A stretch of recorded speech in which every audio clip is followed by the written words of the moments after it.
Do you think you'll ever feel Canadian Nigerian at any point in the rest of your life? I don't know. I don't think so. I think I spend too much time. I'm just being honest with myself. It might change, but but I feel like I spend too much time in Nigeria that I will always be in between. I call myself an in-betweener. I feel like there'll always be immigrants that will be in-betweener. So I'll be in between cultures. But I also say that in itself is my strength. Is the idea that I can understand what it means to be Nigerian. I can also understand what it means to be Canadian. And so the guy who's in between those cultures brings a perspective that those two people can't see, because I see both parts of this coin. Yeah, that's great. I mean, I think we don't have to force ourselves into a duality. We can make both things work for us.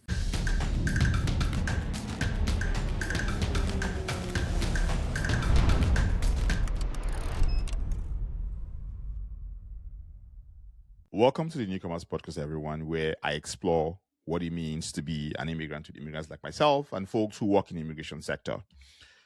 Today, I have with me Kumaran Nadesan. Did I pronounce your name properly? You're dead. Thanks for asking, Dozy. That was pretty Oh good. yeah, I always like to Almost try as good and as see my if mom pronouncing it. So it's good. I like to try and see if I can get it off the first time, because like I've spoken to people from all over the world, and like Yes. I've had some very interesting names.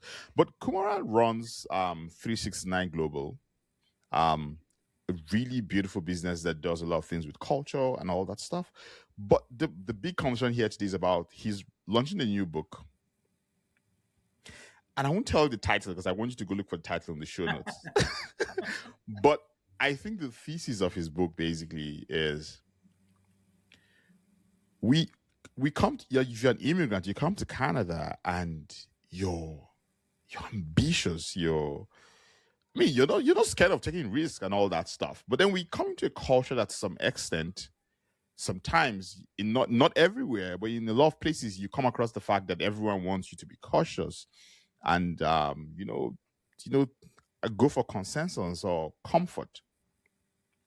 And I think that friction, a lot of immigrants come across that and then struggle and complain, and then you see some people just get up and leave.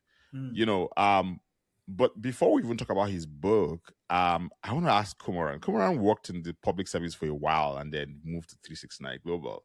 And I want to ask him very quick, is that part of what inspired this book? I would say partly, Dozy. First of all, thank you for having me on the Newcomers podcast. You've been very patient in lining this up, so I appreciate you for that. And I've listened to a couple of episodes and really find the work powerful, Dozy. So really glad we got a chance to connect. I think the public service. I spent 15 years in the Ontario Public Service in different capacities before I went into the private sector.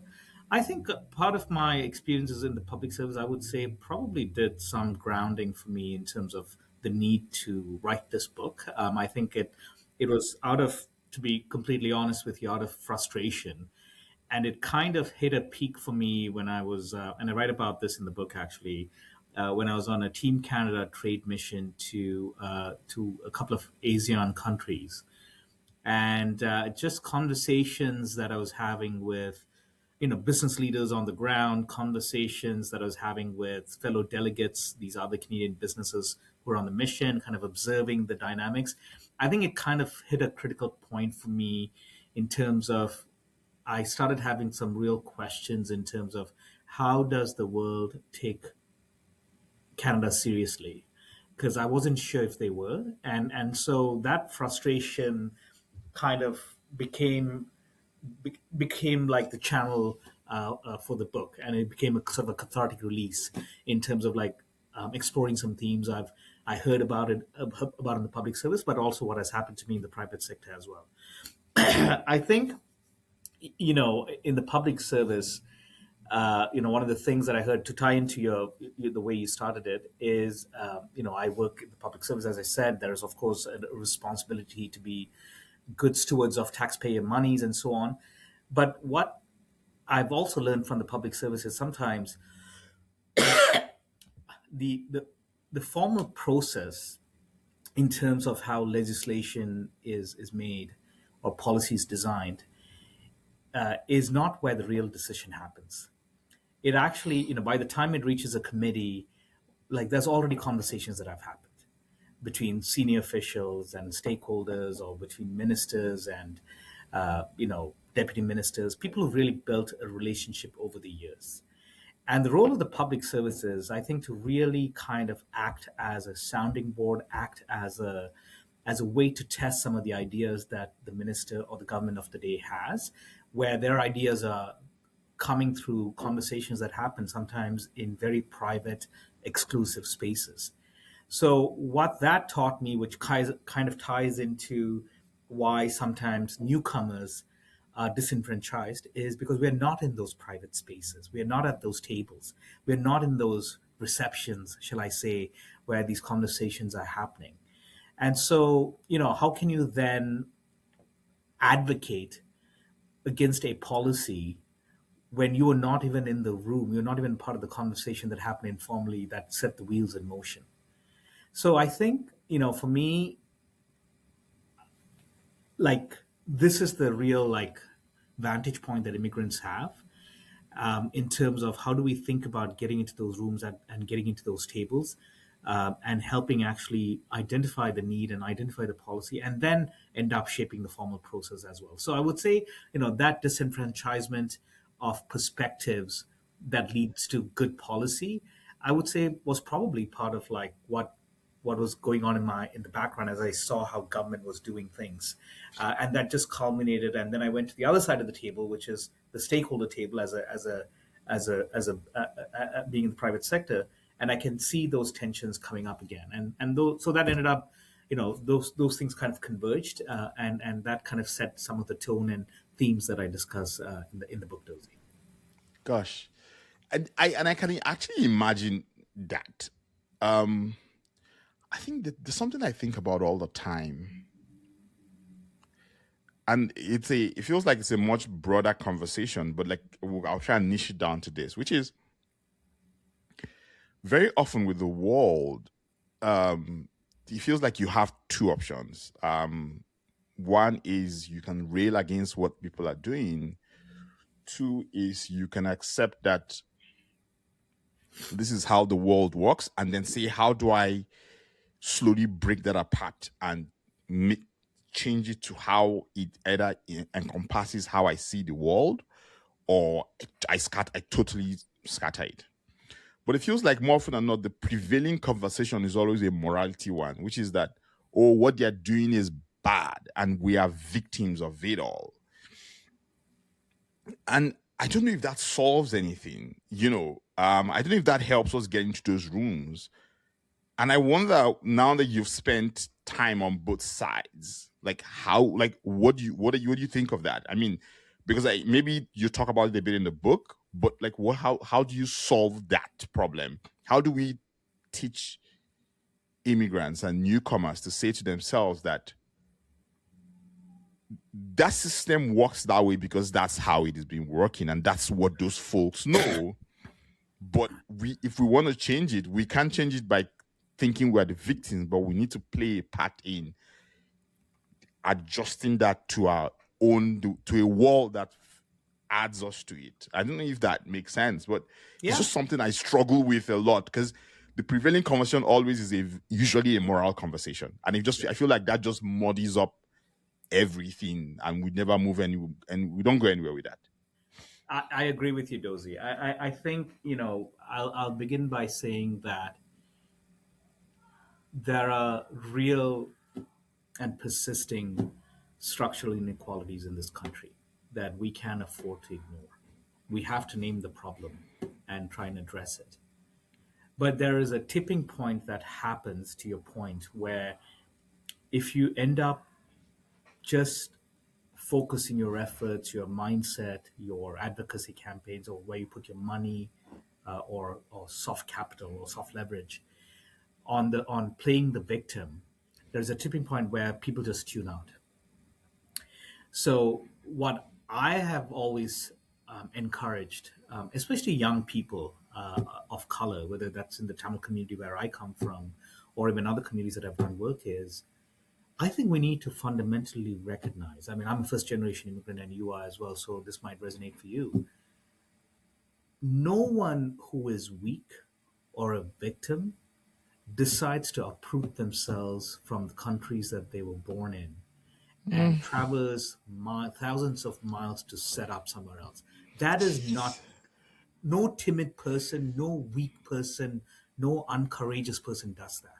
Yeah. So we have in us this tremendous reservoir of history, of heritage, of power, of influence that has been passed down from our grandfathers and our grandmothers and from our aunts and uncles and our fathers and mothers. All we have to do is to remember ourselves and recognize ourselves and bring that power to the conversations. And I think, it is not always easy. And I always tell people, like, I formed a network when I was in the Ontario Public Service called Tamils in Public Service, which is now the largest network of all Tamil elected officials, bureaucrats across Canada. There are 600 people now. I was a founding chair. I'm no longer there. Better people than me are running it now, which I'm so proud of. And for Tamil Heritage Month, I always tell them, like, we are having conversations about Tamil Heritage Month about, brothers in the kitchen, like how the fanciest restaurants in Toronto back in the 90s were all had Tamil chefs at the back. Now they're all owning those restaurants, so that's a different story. Yeah. But there's a rich tradition of Tamils building institutions across the world. Like, there have been deputy ministers, like one of the founding fathers of Singapore is Tamil. So, we don't have to go far. We just have to look to our history to know where we come from, because that is going to dictate how we show up in the future. So for me, when I go into a room and my co-founder and business partner thinks this way, and which is why we are so aligned, is we're not showing up there. I mean, we are going to share our perspectives as first generation immigrant founders wanting to do something in this country. But we're coming to the conversation as, actually, we have a history, we have a heritage, and we now want to patch that into what shapes this country going forward. So to not lose sight of the incredible leverage and power and histories that we have as a people coming to this nation to continue to build this nation, that is where I think real leverage happens. And that becomes a conversation of equals. And we need to have conversations amongst equals in this country. Yeah. I think that thing you still said, I still kept thinking about, like, it's just going through my head. Like, no one timid actually gets up to immigrate. Except, you can have the refugees who probably have to have forced to move, but every single human who says to themselves, I want to change my life, or I don't think this country is working for me, so I'm going to find somewhere else where I can try to make it. That is no timid human being. Yeah. And in fact, I would say refugees and displaced peoples are even more stronger. I would say, I agree. I think so too. A relatively privileged background. So for me, the immigration path is not. But imagine somebody coming from a refugee camp in Kenya, or from Dadaab refugee camp in Kenya, or a refugee camp in Southeast Asia. Their journey is that much more stronger, but they went through that. So I would say our refugee populations are even more stronger than us, right? And that takes a lot of courage. Yeah, thank you for reminding me, because, like, I'm doing some messaging work for one of the immigrant organizations here in Calgary, and part of where I landed with it was, even for refugees, like, even though they probably didn't make a choice to come here, in the sense that it was something happened, they went to a refugee camp and then they had options basically. But even when they're in Calgary, for example, every single day they are here, they're making a choice to stay, and that choice in itself is agency, which they're choosing. Like, that choice itself is agency. And so we shouldn't basically just think of them as victims all the time. But and when we think of them as victims, sorry to interrupt, Dozy, when we sure, think no of issues. them as victim, we're actually not doing them a disservice. We're doing this country a disservice, because there is all of this human capital that we leave on the table, where these refugees actually have skills and knowledge that we need in this country to keep building it, right? So nothing good comes out of, honestly, anyone treating themselves as a victim or us treating anyone else as a victim. I think at the end of the day, you might get a few, especially during electoral cycles, a few tidbits here and there thrown at us.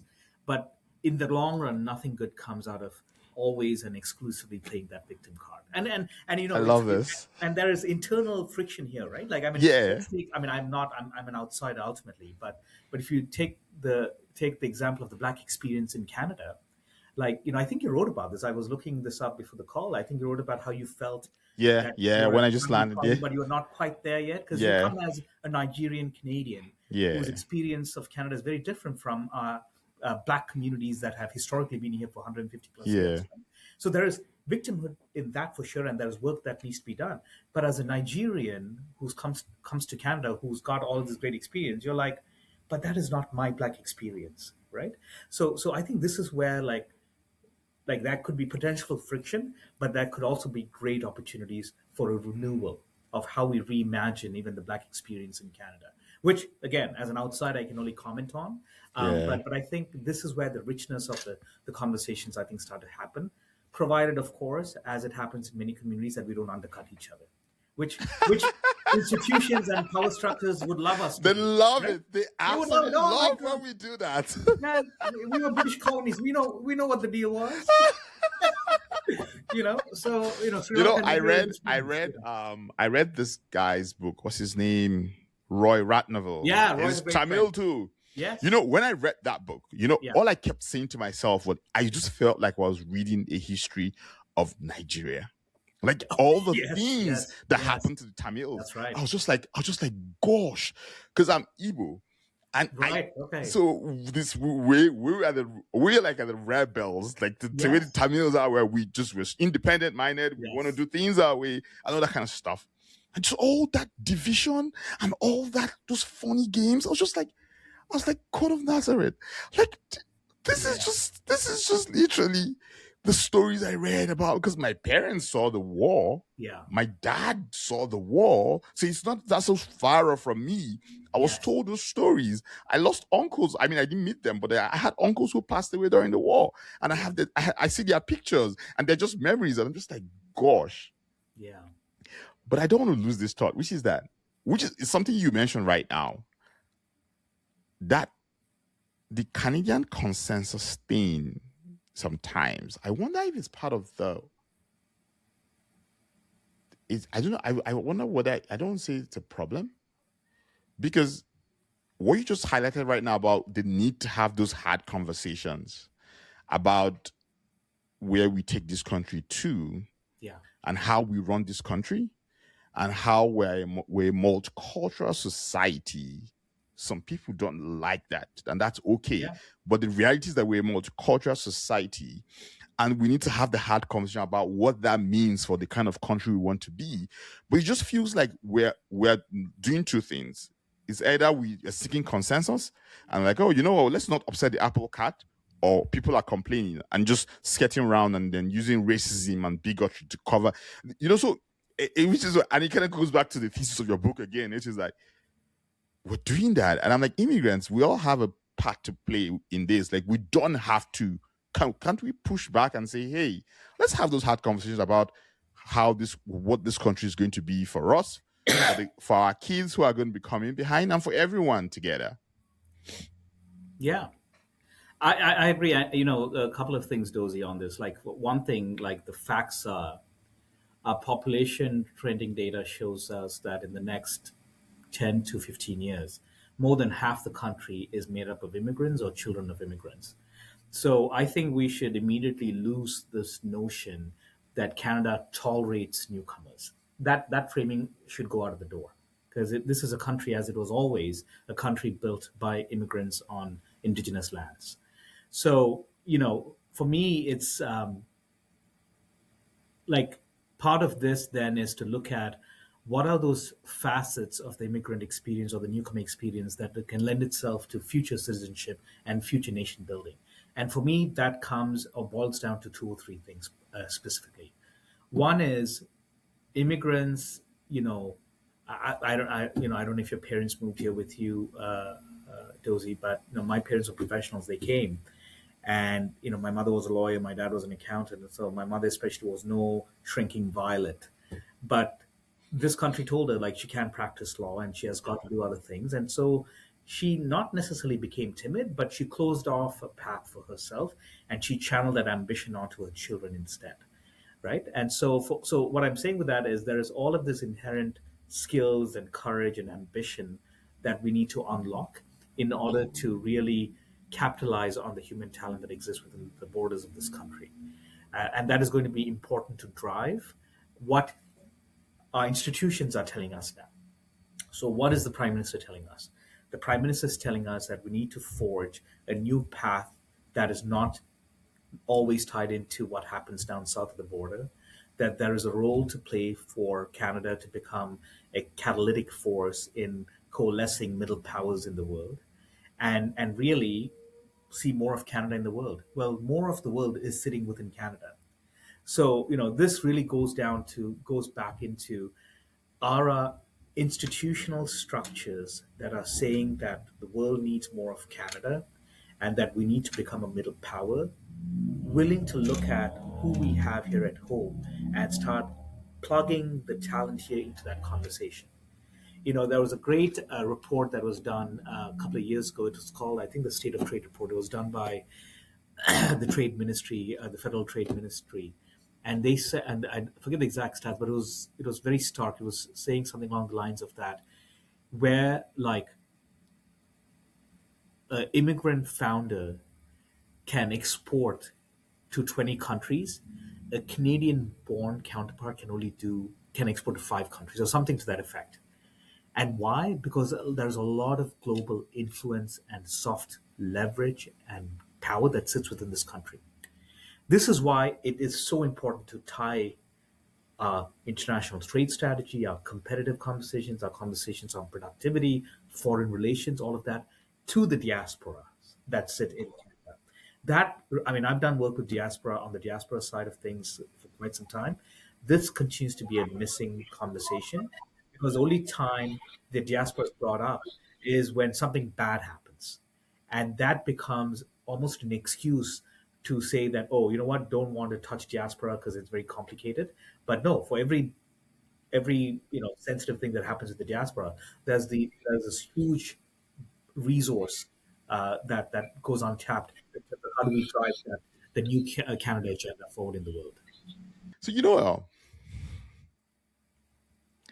the thoughts in my head is just a ton. Yeah. There's first of all, I have a friend.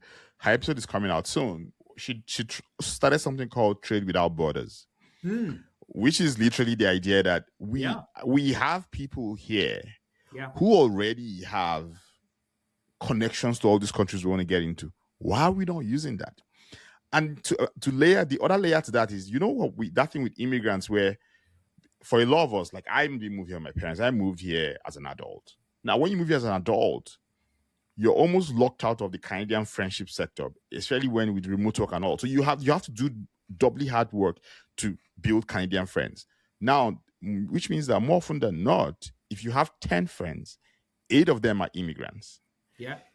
And then 2 are Canadians who, so it just already, what that means is just because of how immigrants and how our integration is currently structured, immigrants know other immigrants that are going to give them access to other markets that the Canadian can. So, like, for example, when I think of all the friends I know, I boast now that just because of this podcast, I know people from over almost 100 countries. Like, and these are people that if I say, hey, do you know someone here? They tell, oh, yeah, someone I can point to.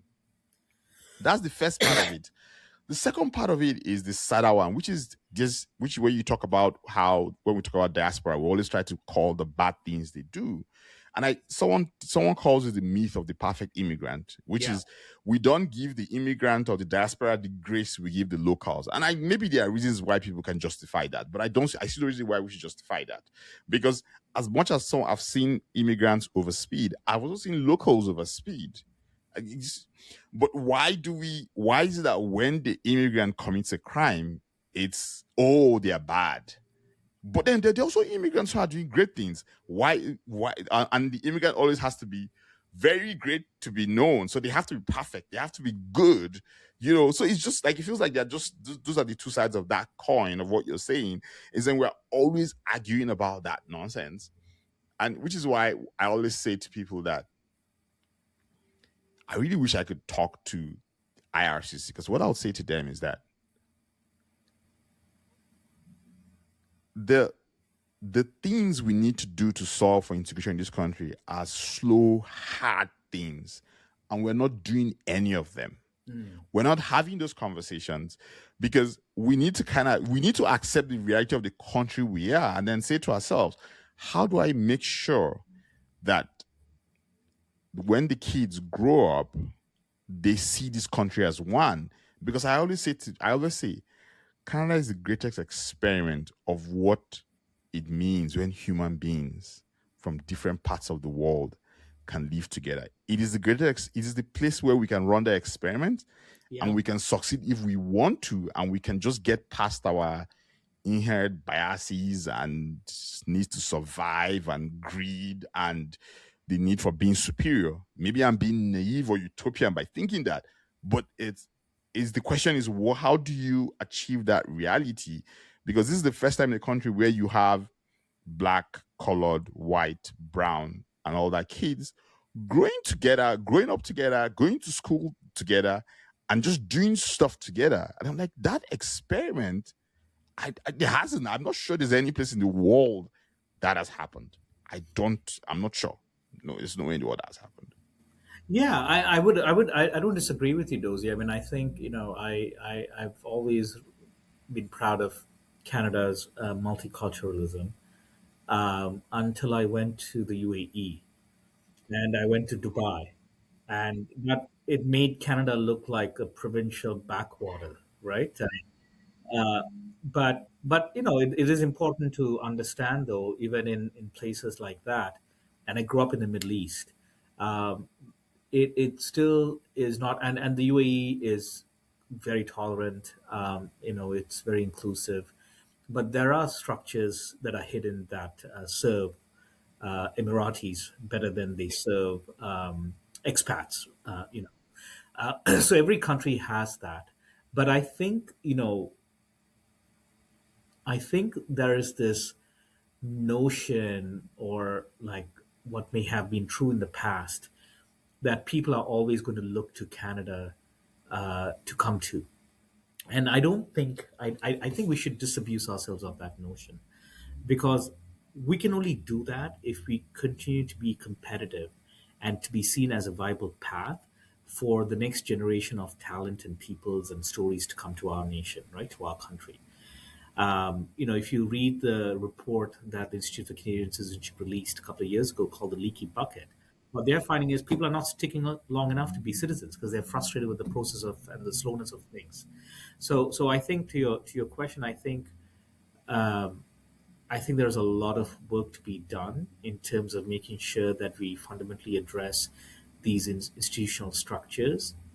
Not to say that that work hasn't already started, but there is still a long way to go. But for me, it comes down to, again, like, newcomers have to equally engage in dismantling those institutions, because no institution inherently is going to give up what has served well for itself.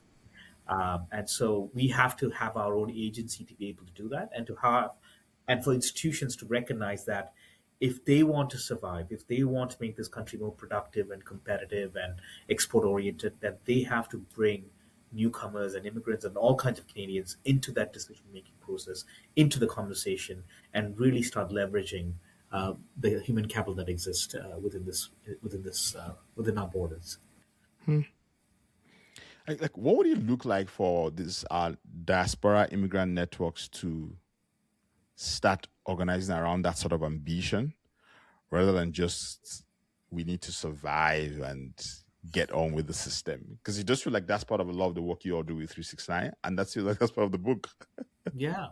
Well, our fundamental premise is, we don't necessarily frame them in the language of newcomers or immigrants. We frame that in the language of third culture individuals. So these are individuals who've lived in different places who find themselves in Canada.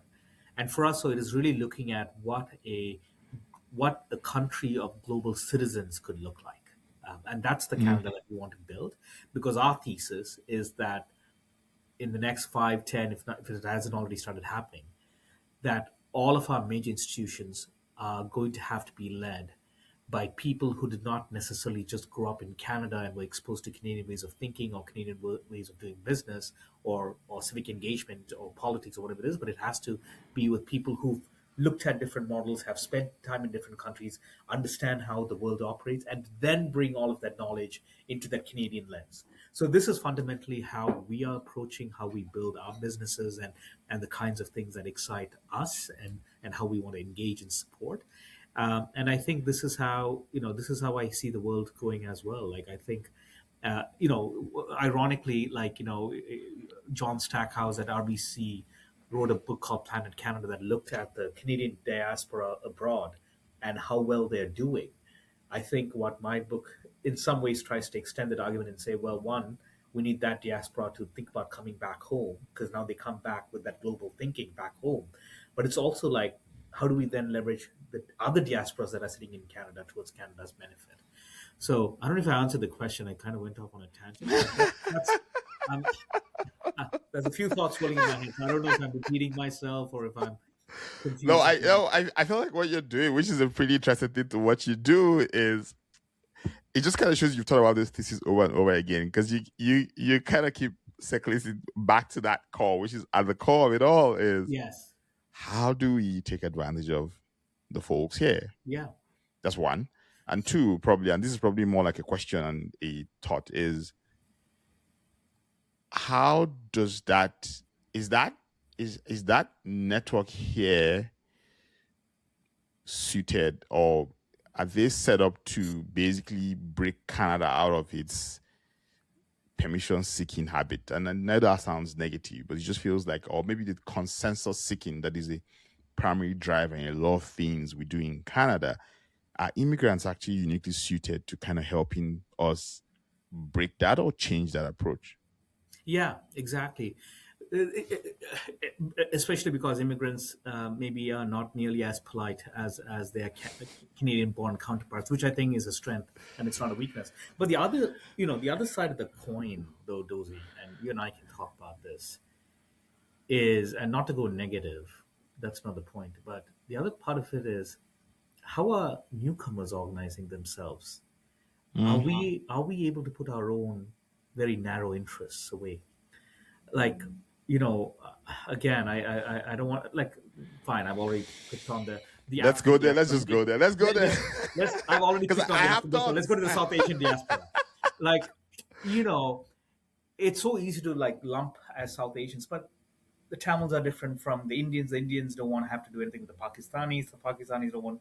So how do we, like, where is that? Like, this is what I still struggle with. Where is that tipping point where we respect our individual histories and heritage and stories and legacies that have been passed on to us, and then we also understand that we can only go far if we ultimately go together.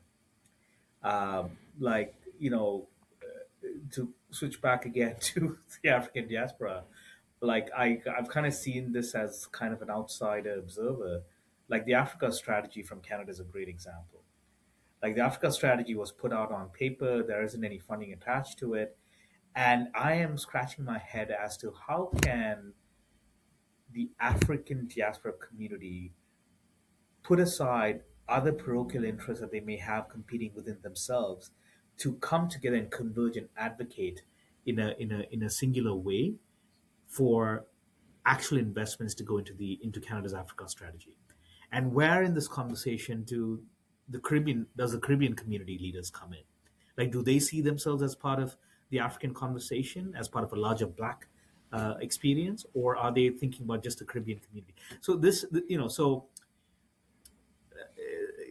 some of the fault is in the stars. Yes, we've inherited these systems, to quote Shakespeare, but some of the faults are in ourselves. Yes. And Oh and, yeah. and Oh oh. where do we like how do, like where is that magic?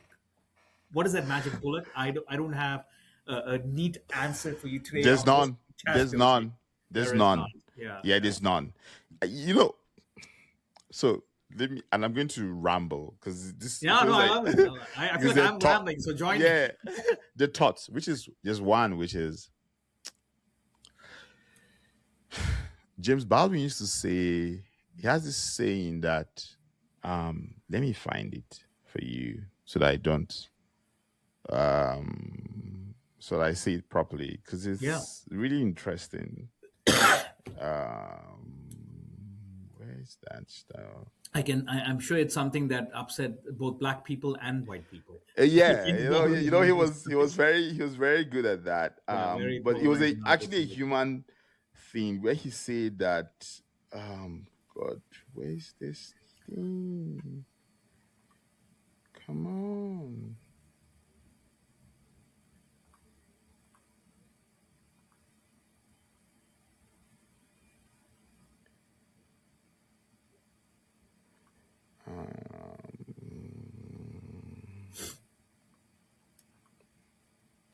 Okay, people are not, for example, terribly anxious to be equal. Equal, after all, to what and to whom? But they love the idea of being superior.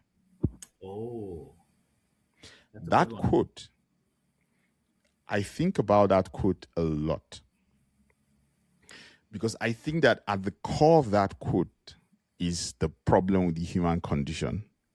And I don't have the answer to that, which is why I always say sometimes when I say some things, I say maybe I'm just being naive or utopian. But I really want to be naive and utopian and see, because I feel like that's how you change the world by focus on some of the things you want. But maybe I'm being naive and utopian, and maybe there's a way to balance my naivety with some ruthlessness. But at the core of that quote for me is the human condition, which is why this kind of things is a problem. Because not to add on top what the stories you shared. I mean, I have a story where I was talking to someone and she was talking to some lady from another community. And the lady said to her, I forget what she asked, and the lady said to her, well, why do you think I will help your community? I will help my community first. So your community should do is to get your person into, the person who was saying this to her is an elected official. You should get your community into elected positions so that they can help themselves. Those officials can help your community.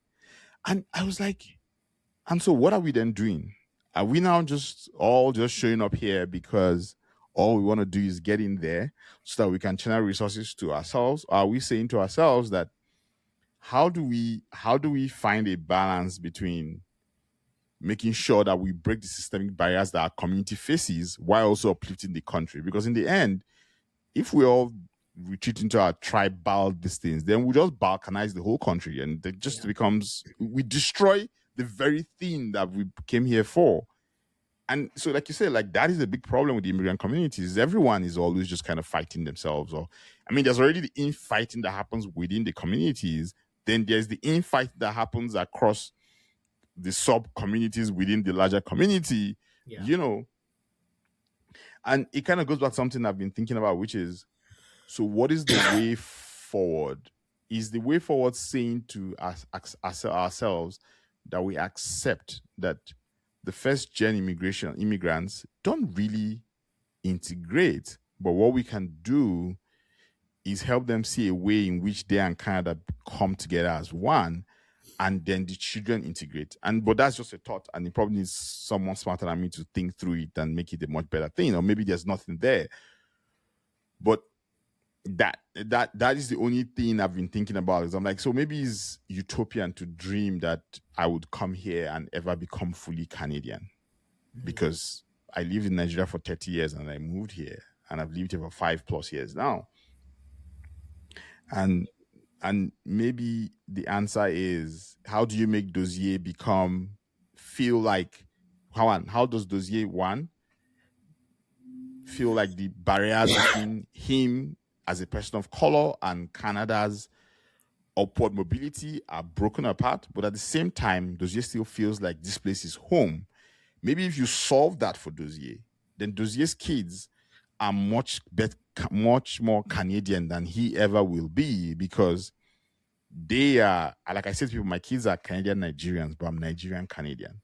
So, because I'm Nigerian first, Canadian second. My kids are Canadians first, Nigerian second, and that's just the reality. But that's the goal. Like, that's how the flow should be. It should never be that my kids should be Nigerian Canadian, because if they're Nigerian Canadian, then the whole integration process has failed, because it means that when it's their turn, then we are just more Balkan than we ever could be, because literally there was no integration that happened in between generations. But I don't know if there's an answer to that. Like that thing you just talked about, it's a very, very hard question and a very hard reality to face. Yeah, you're right, Dozier, and thank you. I didn't even check how to pronounce your name properly, and I just picked up on it now. My apologies, Dozier. uh, but I think like there's a bunch of thoughts that I had. I was listening to you. One is it is not a contradiction in terms of what I was sharing first, that newcomers and immigrants or new Canadians show up with our own histories and our own power and all of that. It is not a contradiction then to also say from the other side of my mouth that there is a common humanity and a common Yeah. community that we need to belong. Those two things can coexist. Yes. Because if I come from a place of power, it shouldn't matter that if there is, I don't know, some third generation Scotsman sitting across from me who's who's Canadian but has Scottish heritage. He or she is sitting there, talking about their clan that fought the British like Yeah. 500, 600 years ago. And I'll be like, yeah, well, my family's got the history as well. So then we are actually talking as equals, right? So I don't think it's a contradiction. That's one. So and this is why, like, when I walk into a room, like, it doesn't matter what the room is. I fundamentally know who I am and what I can do in the room, right? So it doesn't faze me that I need to like talk to this fifth generation Canadian, whatever that means, Yeah. about Canada. No, I'm like, I belong in this country as well, and I've got ideas for what we can do in this country as well. So that's one point. So we have to still go back to our power, but in Yeah. that power we recognize others' humanity as well, and we connect on Yeah. those grounds. The second is there's a ghettoization that happens in politics, right? The example that you shared about, you should get, the usual arc that I've seen is, you know, you're a person of color, you get some visibility, whether it's in business or civic engagement, you galvanize your own immediate community and adjacent brown communities to vote for you, you get in, and then you're the guy for the brown guys. Like so the ghettoization happens at two levels. One is I have ghettoized my own base to get into office, and then the party, and unfortunately almost every single party does this. Oh, this is a Tamil issue. Oh, you're Tamil, but you're talking about something. Oh yeah, go to the Tamil guy. He um, and I'm like, no, but this is not a Tamil issue I'm talking about. Why are you sending me to the Tamil guy? It just the system kind of has a amazingly smart way of doing this where Oh we yeah. I love create I our love own that you call it problem. smart. Yeah, it's smart because it turns it against our own thing, right? Like, because we look to our community to get elected, and then the system keeps you at that level and keeps your community at that level, which doesn't really serve anyone either, right? So that ghettoization is hard. But I wonder though what you've suggested, that maybe it is that first generation that's going to have all of these anxieties or frustrations, and your kids turns and rodent, and they will be Canadian Nigerians.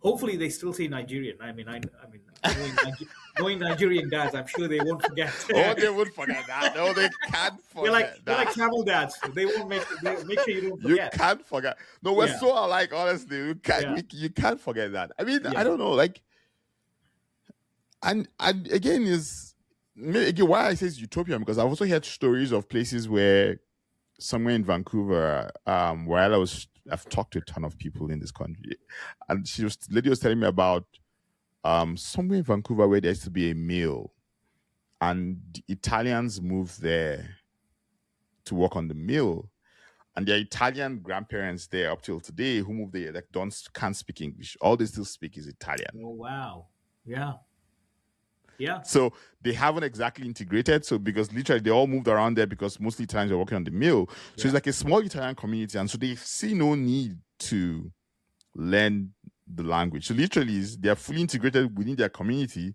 but not within Canada. yeah, yeah.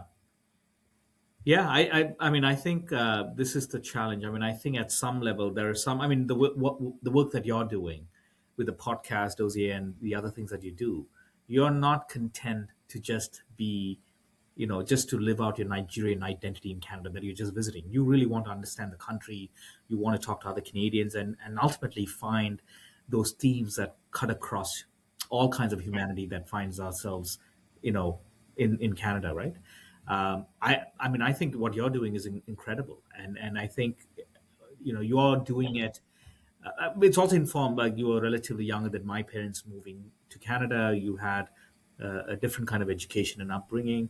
My parents were past the age of 45 when they moved. They weren't able to do the things that you're doing. But this is where I think every wave of immigrants, I think that integration and that wanting to understand this place, I think improves, provided, to your point earlier, that our policies and institutions and structures and programs lend themselves to it and don't put up additional barriers, that they don't pigeonhole immigrants as this, that, and the other thing, and really treat immigrants as these full, complete, incredibly talented, incredibly smart people that chose, for the most part, to be in Canada. So if somebody has come here by choice, how do we make that choice our competitive advantage? That fundamental shift, I hope, can happen. I think it is happening primarily. I would, looking at political officials and all, and business leaders, happening at the second generation level. I think it happens more easily. But how do we get it into that first generation? And sometimes, like, we have immigrants who say very unpopular things. I mean, I speak about Mohamed Faki from Paramount Foods in my book. And Mohamed Faki is an incredible business leader, but took a very pro-Palestinian stance during the Gaza war, and lost business as a result of that. So, when immigrants also say unpopular things that may not necessarily jive with official Canadian policy or stance, I think, they can't be dismissed. Like, that has to be heard as well, right? So there's multiple thoughts running through my head. I don't want to give away the entire book either. Yeah, I mean, I actually, because I was good. Next question. This example you gave is a really good one, because there's something you talk a lot about. That's impolite citizenship, basically, Yeah, and it's a it's a very painful. It can come with serious costs, like like the example you just gave with yes, the Faki guys. Like, basically, you say something that doesn't exactly fit with what the system expects you to see, yeah, and you get punished for it. And because you're an immigrant, and because you don't have the social structures other people have, you get doubly punished, because there are things. There's no one to beg for you. There's no one to say, "Oh, you know what? His father. I know his father. Just there's forgive no him." safety net. There's Yeah, no safety net for you. yeah, So you fall further. And so it's the question is, what does it look like in practice? And two is, how does someone steel themselves for that? Because, like, it's a scary thing to think about, the yeah. consequences that could come from you just doing stuff. Like, even for me, sometimes when on this podcast, like, I try to, so when I say things sometimes, or I write some things sometimes, and I'm like, I Oh, I'm really gonna hope you edit don't. that out later. It's so strange, Dozy. I mean, it's strange but completely understandable. Like, I mean, I interviewed a bunch of, like, amazing people that I'm inspired by, for the book, and there's always editing that happens, right? But I can tell you that we would have great conversations, and it went into the book. But then I had to edit back stuff because they wanted me to edit back stuff, because there is that, to your thing, there is still, and these are people, not, they have not been in the country for 5 years. They've been here much longer than that. Some of them people of color, but even they felt that there was not a safety net probably for them at the end of the day, and wanted to edit back. And so, how do we get to a place where we recognize that impolite citizenship is actually the best kind of citizenship? And nobody wants to hold a mirror to ourselves, but it is only when we hold the mirror to ourselves can we understand how much more work there is that needs to be done. And for me, like, practically what that looks like, Mohamed Faki is a broad example, and I think West Hall is another great example. The way they went after him for doing things that people who are not black do all the time, and he wrote about that, and I applaud him for it, for taking, like, pushing back and saying, like, why am I held to a different standard? And we do that all the time with different communities in this country. But I think for me, practically, it looks like everyday Canadians, whether they're newcomers or whether they've been here for years, or they're indigenous, who are the only true Canadians in my worldview, with like how we show up at a city council meeting uninvited if the agenda is going to affect our neighborhood, right? And refusing to leave until somebody actually listens. How does it look like when a Canadian researcher turns down a very attractive American offer and wants to build IP and commercialize IP in this country, right? So like this is not, it's not impoliteness or rudeness, right? It's not. I mean, it's impolite, but it's not rudeness. It's just a refusal to be small. When the moment, and this is the moment for Canada, when the moment calls for all of us to be large, right? So I think we have great capacity in this country to think large and act large and be large. It is ultimately, if we can put aside traditional deference and politeness and timidness aside for just this incredibly important window that's opening up in global political order, I think we are going to be so much stronger and better as a country on the outside of this. And that's my hope and aspiration. Maybe we won't get there, but I think between your sons and my daughter and son, maybe they'll get there. Those we'll see. Oh yeah, it is. It is. I mean, one can dream. I always say hope dies last, and so I Yeah, just keep going. Like hope dies last. Like so, yeah, you just can dream. And also, like when you think about people that have changed the world, as they've just been very stubborn and just went. Because I believe strongly that you can only build the world you see. Hmm. That's all you can always do. And so the question is, what world do I see? Yes, And how do I play a role in trying to build that? Will I do that? Will I get it? I don't know, but yeah, I'll try. yeah. I'll try. There's another point that I wanted to make. Maybe you'll appreciate it, Dozier. I was fortunate to hear President Barack Obama speak in Toronto last week. Oh yeah, I saw that post. Yeah, that was Yeah. having so cool. I came, I was sitting there actually visualizing, okay, how will it look when I actually get to meet him? Because there was no way in hell I was going to meet him. But I was just visualizing because I'm a big fan of President Obama, and he made a real important point, which I think explains what's going on in the states, which is like globalization had its winners, millions and millions of people because of the American leadership uh, came out of poverty, not just in America but around the world.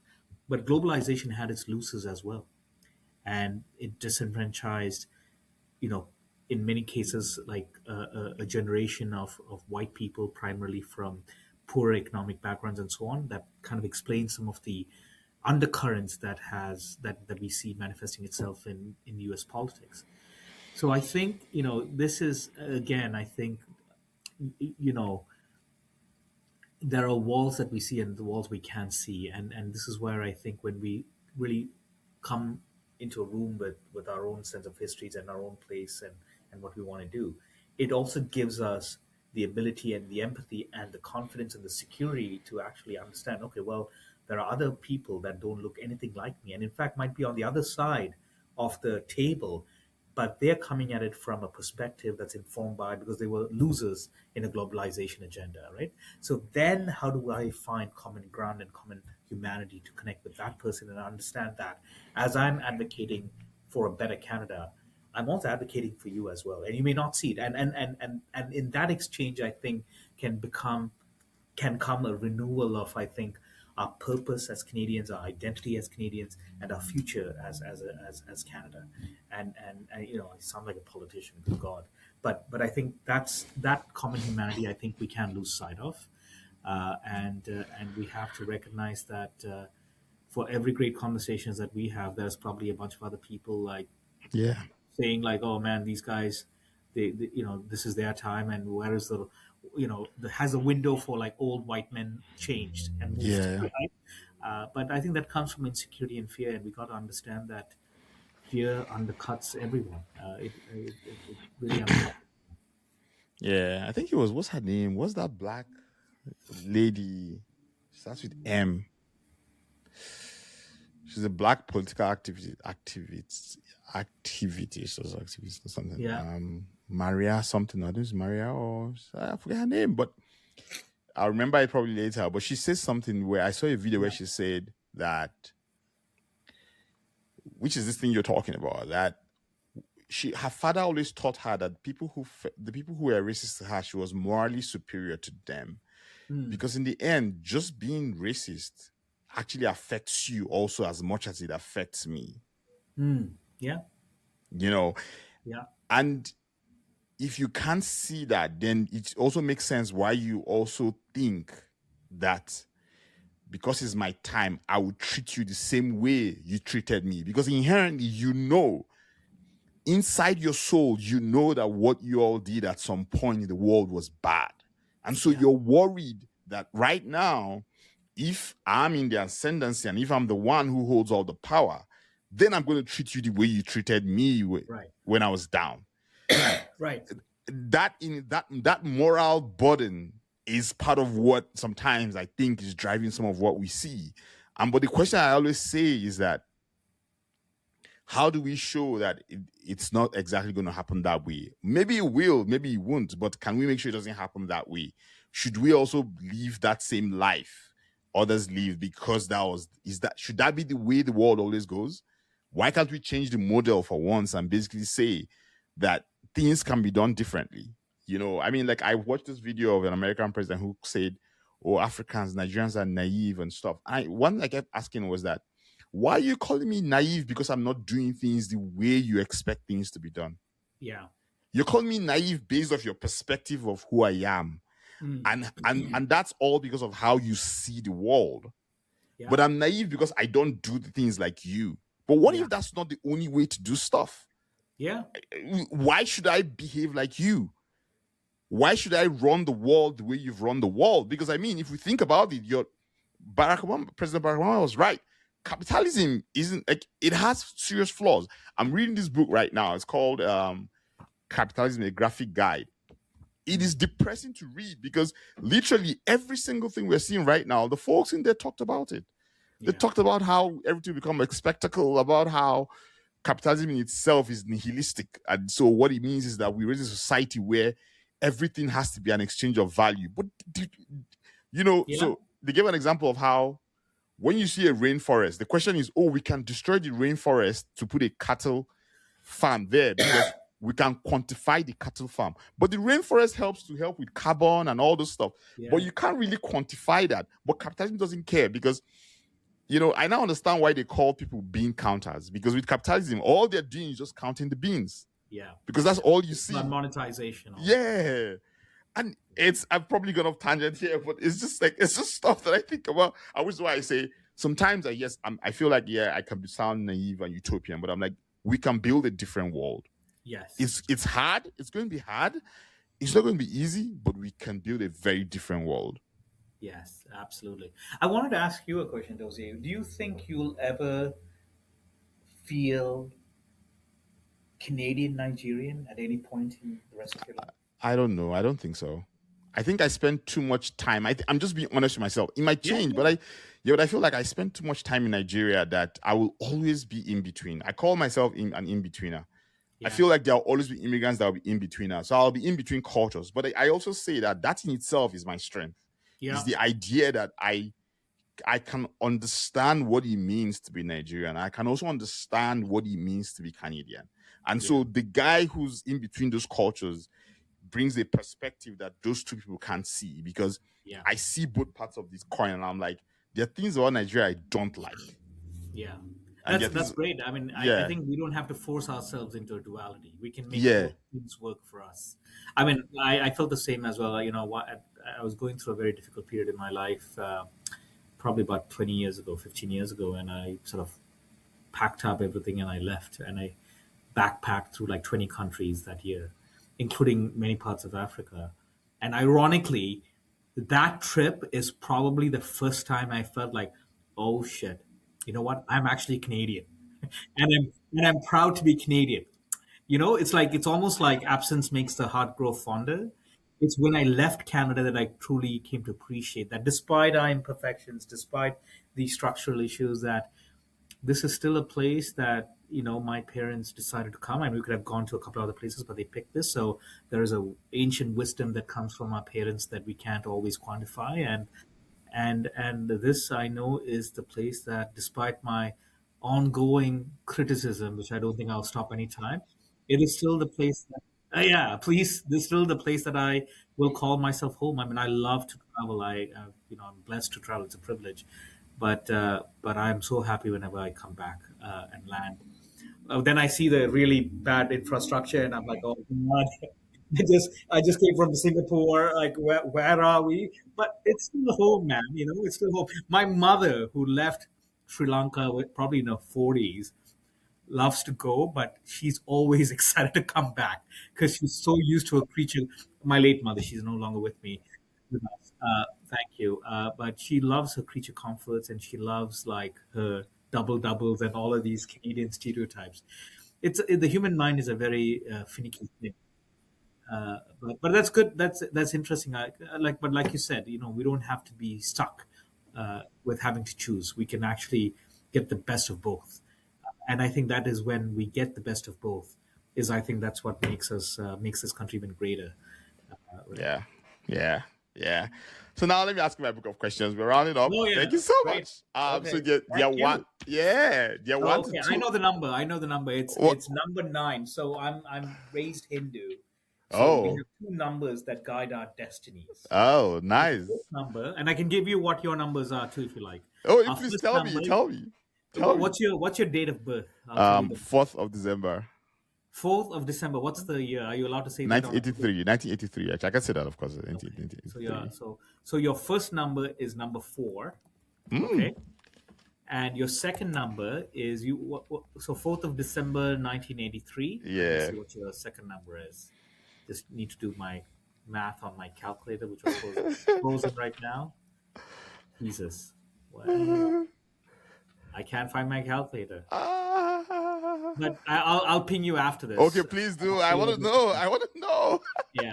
So what does the number tell you? Like, where do I check what? Well, I actually don't know much about any numbers other than my own because I'm selfish that way. But my closest people around me are all number 4s. This could be start of a beautiful friendship. My wife is a number 4. My daughter is a number 4. My son is a number 4. My dad is a number 4. Everyone around me is a number 4. Interesting. Yeah. Number 9s, we're very strong and very mercurial and very passionate people. I guess is my understanding of it. So number 9 is what I would pick for my question. Cool. That's an interesting question. Yeah. So it says assume. So on a typical Sunday, 10,000 people visit the Louvre in Paris.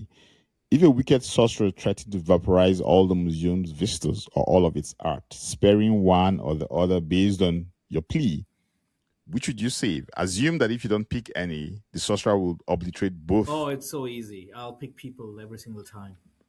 So the Louvre will just go like that. Everything is gone. Because we can create another Louvre. That's it. You save the creator, not the creation. The creation is temporary. The creators are eternal. Thank you so much.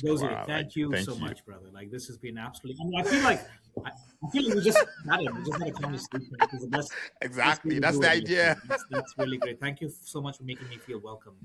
Thank you. Really appreciate that. I really love what you're doing, and hopefully there is enough nuggets to patch together a decent podcast episode. No, there's more than enough. There's more than enough, honestly. Thank you. I really appreciate this. To everyone listening, we're on Substack. I mean, sorry, not Substack. We're on Beehive now, everyone. We love Substack, folks. Beehive, Spotify, anywhere you get your podcast, you'll get it when it goes live. Thank you so much. And buy his book once it goes live. It's coming out next month. Thank you, Dozier. Thank you so much. Take care. Enjoy the rest of your day with your sons.